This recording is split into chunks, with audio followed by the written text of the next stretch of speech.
And the Oscar goes to Michelle Yeoh. All I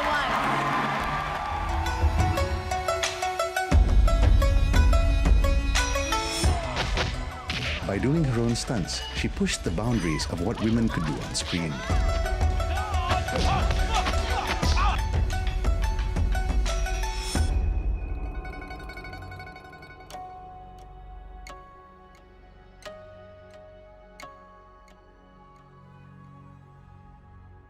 I think the most important thing was the story really jumped at me because, you know, violence is violence, but how they have set this violence, the gore, into a very dark humor where you go back at that. I don't want to laugh at it, but I am. I can't help myself. It is really funny.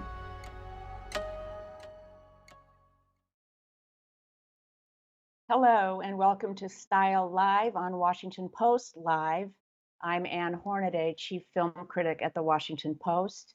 And my guest today is an Academy Award winner whose acclaimed career spans 4 decades and 2 continents. Michelle Yeoh joins me now to talk about her newest show, The Brother's Son. Michelle, welcome to Washington Post Live. Thank you, Anne. It's a real pleasure to be here. I hope the weather for you is much better in Washington. Well, lucky me, I happen to be in Los Angeles this week, so we can commiserate from afar together. You star as the matriarch Eileen in this new Netflix comedy, The Brother's Son. Tell us about Eileen and her world and what this show is about. Oh, Eileen's son is a very interesting woman, especially, you know, I explored the mothers. The first E was in Crazy Rich Asians, Eleanor Young. And then as Evelyn Wong in Everything Everywhere, all at once, a very frazzled mother trying to deal with her daughter and also being audited. And now Eileen's son, who has a very dark past, which you, if you met her at first, would not even understand what she's going through because she is the doting mother and they live in San Gabriel and she seems to fit in and blend into the community. She's working as a nurse, you know, she's very low profile, happy, and has a very smart son. But underneath all that, she had to make a horrible, huge sacrifice for her firstborn, which she had to leave in Taiwan because she comes from being married to one of the top triad guys. And she actually ran away with her second son to protect him, to hopefully give him a different and better life. So this mother is completely different from any one that I've explored before, and which was proved to be very challenging because the dark humor in The Brother's Son is something that is so captivating. Indeed, it really, I know it's become a hit on Netflix. I mean, it really does draw you in terms of the humor. Kind of keeps things off balance in a really intriguing way. And Eileen herself is intriguing because she has this very calm, peaceable exterior, but she's sort of plunged into this chaos amid all these gangsters. And because it's you playing her, there's, you know, we get the sense that maybe this meek housewife persona might not be all there is to it. We have a clip. Let's watch this clip and then come back. We have no interest in hurting an old woman.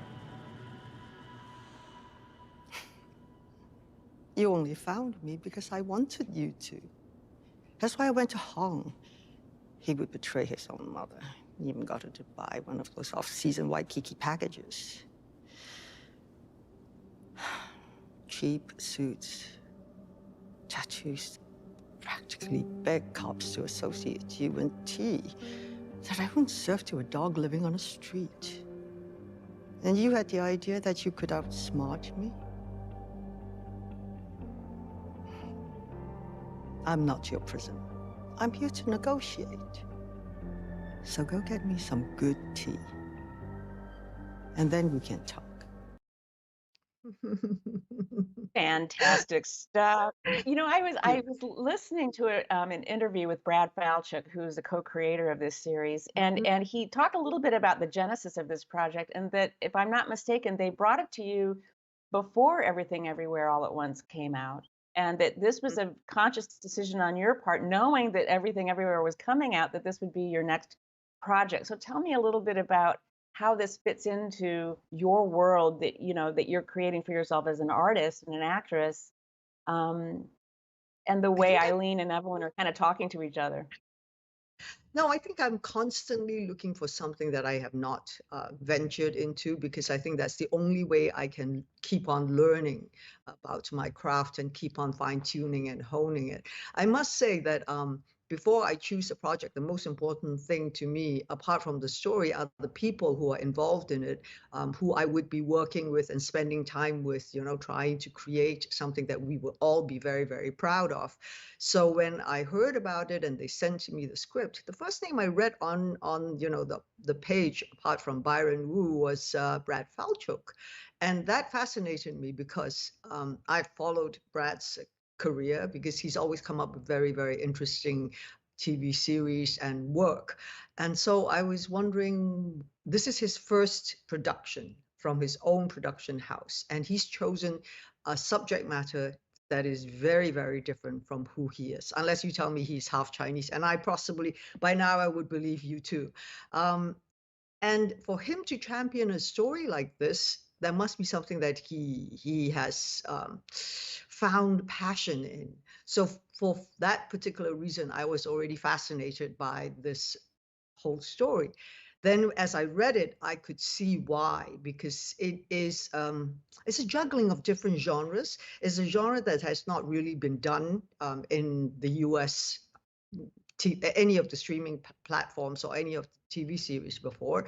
And also it gave such a insight into the Asian community, and which is set in Los Angeles, in St. Gabriel, that unless you know it very well, you might not be attuned to it. But they managed to set the whole thing up, with talking about triads, talking about violence, talking about gore, with such humor. That balance I thought was so clever. But the core of it was because it's really about family and responsibility towards family and what you would do for each other, to protect, to defend, and to love and nurture. Right. The theme protect the family is the running motif in this narrative. And the two brothers could not be more different. We have the older brother Charles, who has stayed behind in Taiwan to help his dad, and then Bruce, the younger boy that you bring to the U.S. And of course, Mhm. he's nurturing dreams of doing work in improv comedy, which is just a delightful kind of running gag in the piece. But tell us a little bit about Eileen's relationship with each son, and how do you consider her a bridge between the two boys, or where does she Oh, I stand? love the nuances between the two. It was so well written. Thank you, Byron. And the whole room of writers, because they all pitched in. It was an Asian room. So they had all the nuances, and they would all throw in their own personal stories with their moms and things that would happen at home. And I think that was what really brought the relationship between Eileen's son and her two very, very different boys. With Charles is quite a tragic figure, because in many ways he could feel like he was the one who was abandoned by his mom, because Eileen had to choose to save one son, at least one son, from her husband, who has decided that the only one person that he could trust in the whole world that would defend him and protect him would be his son. So he basically turned his firstborn into an assassin. That poor kid, I think he was 14 when he made his first kill. As a mother, it's beyond breaks your heart to see your child turn into that. And I think at that moment, she decided, I have to save at least one. So in her story, it is one is nurture, one is nature, which is nurture. So with Bruce, who she has brought to Los Angeles, America with her, he lives a pretty sheltered life. He lives a very happy-go-lucky life. He lives a life, he wants more. He wants his Lamborghini. He wants his, to be walking around and be the center of attention for all the girls and boys. But generally, he is a very good-natured boy. His brother, when he comes, the first thing he says, he's soft. And the mother defends and say, he's sensitive, not soft. But he's not made out for that kind of life, which she tried to protect him from. So it's a mother doing her very best in, I think, the worst kind of situations to protect her boys. And one of the most moving to me through lines is her reconnecting with Charles and sort of discovering who he is, because they've had both these boys have sort of had narratives imposed on them by Mm-hmm. by the choices that their Right. parents have made, Yeah. and Charles is nurturing his own dreams, and so that's just a beautiful development within the series to me.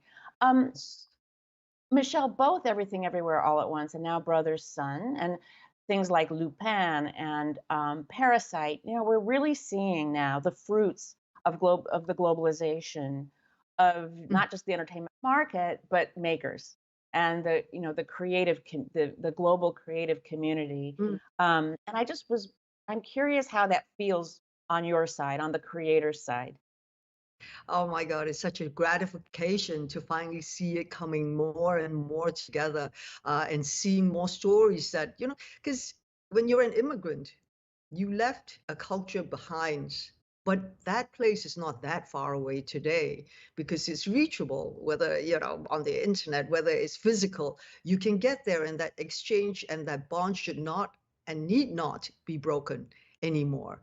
And it's so wonderful to see these stories being told. And that's why I think that's one of the reasons why I really gravitated towards Brad Falchuk, was like, it didn't need us all to be Asians to be telling an Asian story. That we are collaborators and we have to help each other tell out everybody's stories. At the end of the day, you just have to be a good storyteller. And I think what it is like it's imperative. It is necessary that we tell stories from cultures where we come from so that we ourselves understand it to a better level. And the future generation, the younger generation, also gets a much better depth and feeling for it. And you have personified this. I mean, you have personified this evolution since the 80s, and you've worked in so many different countries and cultures. And I'm also curious about how that experience has affected you just as an actor. I mean, do you think that informed your technical approach to the craft or your emotional approach to the craft, or did it give you extra muscles that you might not have had if you hadn't had such a wide-ranging experience? I think where you're right is it opens your heart to the big world. It's a global world and it's there for you. You don't have to choose to be in one particular place. The world is for you to explore, and through, working in different places and working with different people in different cultures and different languages, I think that is where you really, really learn that the world is for us to embrace the diversity, the different cultures. And I think that's the only way that we can embrace each other and learn to understand each other better so that we can live in peace and harmony. Now I have learned recently that you actually learned ballet before you became an actor. You were a dancer, and of course that makes total sense because you have such a balletic grace with your martial. And I would imagine that ballet informed your work in martial arts. But I'm also wondering just how it informs your presentation. There's a certain kind of comportment that I think dancers have. They sort of own their physical space in a way. And I'm curious how ballet has influenced you over the years. Oh, that ballet was definitely my first love. You know, I died as a little child. That was all I wanted to do was dance, whether it was ballet, but just in the world of dance. And that was what I went on to pursue in England as well. But having that kind of discipline, that kind of training, I think stays with you for the rest of your life. It's you understand your core, you understand there are certain positions that you should hold your body in to ensure that you have physically a stronger body, and also a presentation, a grace and a style that you with when you move, it helps tremendously. It does. Do you still do you work out at the bar? Do you do floor, but are you still doing your ballet workouts, I don't exercises? do. I think what I have had learned to do is to use all the different movements and styles that I've learned over my life, whether it's ballet, because there are certain movements in ballet and contemporary dance that I still practice because of the stretching, because of the strengthening of the core, which is very, very important to. It's just basic work that you have to ensure that you do practice every day. And then after that is like incorporating. I know what are the things that is more necessary for my line of work, especially if I continue to do action movies, and I continue to love doing my own action as well. So I practice my kicks, my punches and things like that, the movements that I know that will keep me agile and keep me accurate. Mm. Okay, that was just a secret way of me asking Michelle Yeoh, how do you do it? I mean, you are such an icon. Um, we're waiting for your book or your podcast or your whatever it is. We will lap it up. I can guarantee you. Now, obviously, about a year ago, exactly this time, it was nomination day, and you were getting the news Yes, that you had been nominated for an I Academy Award. believe it's a year. It's a whole year that it's just gone by so quickly. And also last year, 2023 has been a year where so many amazing things happened to me, for me, and I must say, I mean, I'm very blessed and I'm very thankful. It continues to be. I mean, on the 1st of January 2024, we have our first grandchild. So It's just it keeps coming. This is all wonderful news. You were the first actress of Asian descent, an Asian actress to win a leading actor category Oscar. That was rather awkwardly put, but you know what I'm getting at. Tell me, how has life changed? Is there a before Oscar, after Oscar, Michelle Yeoh? I think life will never be the same again. It's it's so overwhelming. I mean, even to date, it's the feeling of how did it happen? And I think the most gratifying is when young people, older people, they come up to you and you can see the joy on the faces for what you have accomplished, for the Oscar that I have received. You can see the happiness on their faces, on not just thinking how much it meant to me, but how much it means to them as well. And I love that the young people, they really come up and they say, you know, you've changed my life, because now I really truly believe I can do anything. If you can do it, why can't I? Right? Well, that's true. I mean, I think I just optically, you winning that award and your beautiful acceptance speech, it was sort of the image of doors opening, and you certainly, you used that opportunity to make that point.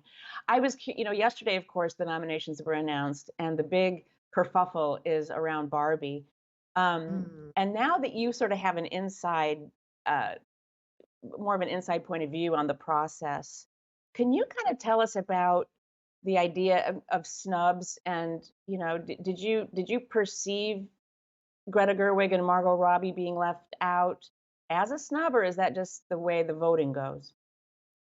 I'm sorry to say, but sometimes that's the way it goes. I don't think anybody would snub Greta Gerwig. She's one of the most amazing director. Forget male or female director. Full stop. She is amazing, and this is not the end. I mean, this is just the beginning for her. The work that she has done, the work she continues to do. I mean, especially in Barbie, is nominated for Best Picture. I don't think anybody would go out of their way to try and snub her or Margot Robbie. She is one of the most beautiful actresses around. I think it is heartbreaking because, everybody wants their seat. They want to be the ones who are nominated.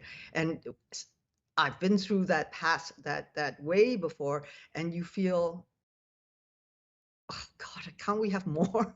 But then there will never be enough, right? There will never be enough seats at the table where everyone, because there's so many who have been not noticed even, who didn't even get a chance to be seen properly. And I think that's the hardest as well.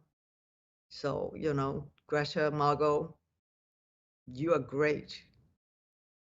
And we certainly have not seen the last of them. Was this the first year that you were able to participate in voting and nominating yourself? No. Okay. Fortunately, I have been an Academy voter for a little while.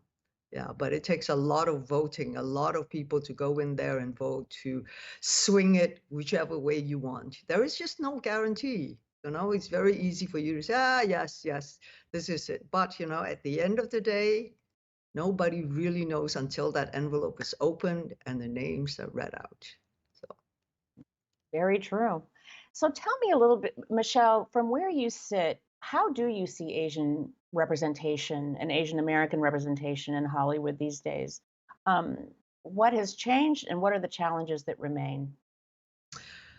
When Everything Everywhere came out, and what we said was like, that glass ceiling, we've just ninja kicked it out of the place.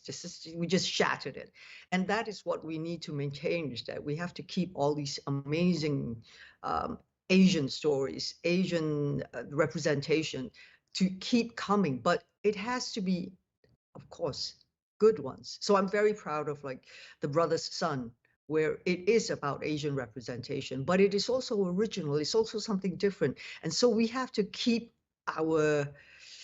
be on our toes. The window is open, but it can close as fast as it gets open. So we have to be very diligent. We have to be very mindful. Yes, we want to push it out there, but we want to also be good and be good at it. Right. And I think if recent years have taught us anything, and this is where I think streaming platforms have been really helpful, is that there is an audience. I mean, one of the arguments, historical arguments in Hollywood was, well, such and such doesn't travel, or, and it's like that that will not wash anymore. We know that's not true. So now, like you said, it's just a matter of quality and innovation. And I want to ask you the same question about female roles. Are you, in terms of the projects that you're getting to consider in the scripts, are you picking up on any, are the roles getting better? Are there more? Are they higher quality or more diverse in terms of characters? Tell me a little bit about that. I think what you just said was very important, that they can't hide behind the fact and say, well, there's no audience for that because nobody wants to see, first of all, like an all Asian cast, or they don't want to see an older woman doing this, and they don't want that, and they don't want this, but because that already is out the window and out the door. And I think a lot of the actresses themselves are fighting back in the sense that they are starting their own production companies. They are doing their own stories. They're telling their own stories. And they are now also given the opportunity. They had to fight for it for a very long time. But now they are getting more and more opportunities. But they have been doing such good work. So, it makes a big difference. It's like Reese, it's like, Nicole, it's like all of them going, like Jodie, who continues to break the boundaries and barriers and things like that. So this is what we have to do. It's like, I know, I said it. Don't let anybody tell you you are past your prime. Don't let a number dictate you. Don't let your gender dictate you. Just don't let. Be true to yourself. Believe in what you do, and push forwards. That was such a galvanizing moment. I'm so glad that you reminded us of that. That was just such a beautiful, beautiful moment. And another one was when you talked about your mother in your acceptance speech and you called her Mhm. your superhero. Tell us a little bit about how your mother was a superhero. Oh God, there's like, those are the real superheroes that don't fly around with a cape. Because they are the ones with unconditional love. They just support you in what you do. And sometimes that's all you need.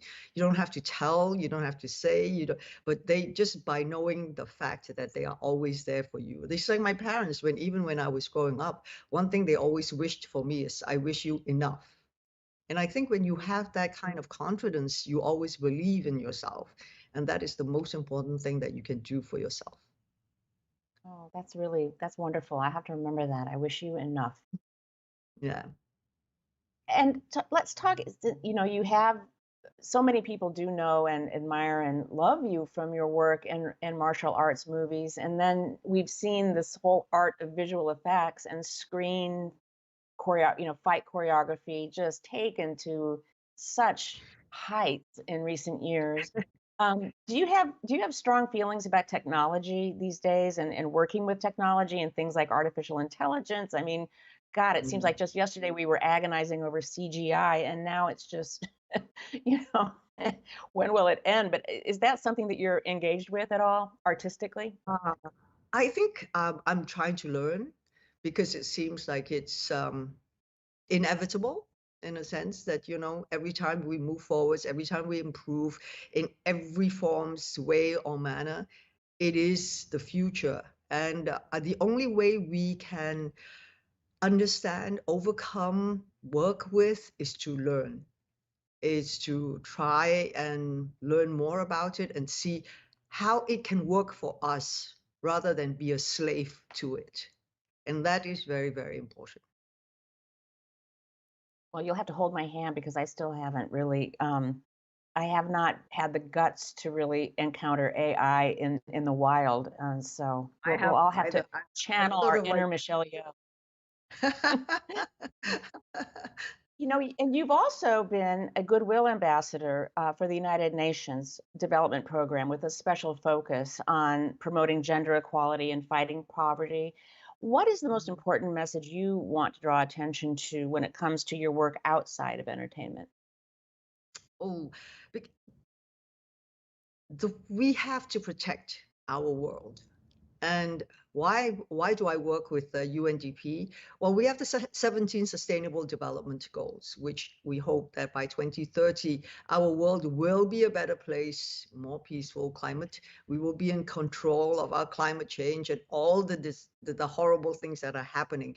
But the only way we can do it is if we work collectively together and we identify the problems and we work towards that. Um, so what I try to do is like I choose the one that is closest to my heart. Women are half the population of the world. So you cannot subjugate them, you cannot put them aside, you cannot try and not give them equal opportunities, provide them with basic education. Because if you don't try and work together as a team, then the world is not going to be able to eradicate poverty. The world is not going to become a better place. So I think what it is for me personally, that's the only way why am I doing all this? Why am I working so hard? Is so that we can all enjoy a better world together. And our future generation has a world to be working and living and enjoying. I could not say it better myself. Unfortunately, we're out of time, so we will have to leave it there. Michelle Yeoh, thank you so much for joining me today. And thank you so much. It's been a real pleasure talking to you. Thank you. And thanks to all of you for watching. To check out what interviews we have coming up, please head to WashingtonPostLive.com to register and find more information about our upcoming programs. I'm Ann Hornaday, and thank you for joining Washington Post Live.